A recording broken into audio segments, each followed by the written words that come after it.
Good evening, friends. Today's topic is what I learned from Shoe Dog Part 2.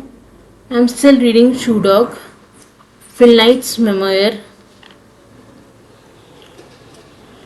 Actually, there's a case going on against Onitsuka, and in that, Phil Knight speaks the truth.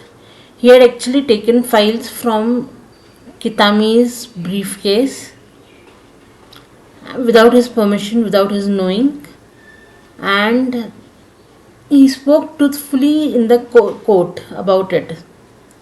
And his rival Kitami was actually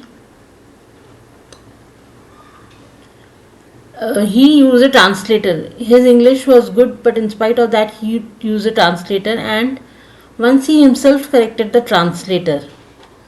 So, uh, so the judge passed uh, passed the judgment in Phil Knight's favor. So, because he spoke honestly, honesty matters, friends. Signing off for now. Please like, comment, and share my video. Please subscribe to my channel. Thanks for watching, friends. Bye.